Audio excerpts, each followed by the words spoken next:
An option is a contract that allows you to buy or sell a unit of the underlying asset in the future at a fixed price. Options come in call and put varieties. Let's take a closer look. Suppose that the current value of a company's stock is $100 per share. The buyer enters into a contract that grants the right to buy the asset at $100 per share for a limited period of time. This type of contract is called a call option, and the set price in the option contract is called the strike price.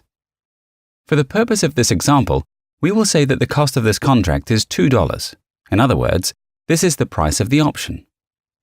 Let's look at 3 possible scenarios. Scenario 1. The share price increases to $120 in the given time period. In this case, the buyer can exercise the option to buy shares at $100 and immediately sell them for $120, earning $20 minus the $2 that was paid for the option, for a total profit of $18. This is 900% of the $2 investment.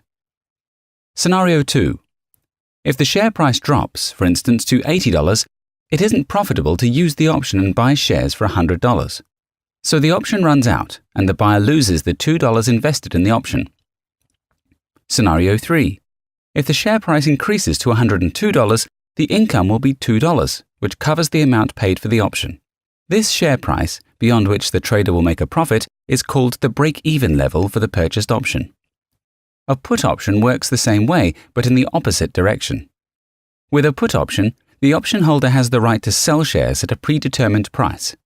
In the example above, where the share price drops, with a put option, the trader can buy the stock at $80 and sell for $100 as set in the option contract, thus making a profit. A special feature of classic options is that you don't have to wait for the expiration time in order to exercise the option. For example, a trader bought a put option for the same $2 and an hour later the asset price fell to $80. The trader can sell the option whenever he wants in order to make a profit. The fixed price for buying or selling shares under a contract is called the strike price. In our previous example, the strike price was $100. For a call option, the higher the strike price is compared to the current share price, the cheaper the option. This is because the price is less likely to reach a higher strike price, although the potential profit is greater. Now consider a call option, in which the strike price is below the current share price. Options with strikes like these are called in-the-money options, since you are already making a profit. But the cost of such options is much higher and the profit percentage is lower. For a put option, everything works exactly the opposite. The higher the strike price is compared to the current share price, the more expensive the option. The lower the strike price, the cheaper the option. The expiration time is the deadline for using the right to buy, call, or sell, put, the asset at a fixed price, the strike price. The expiration usually falls at the end of the work week.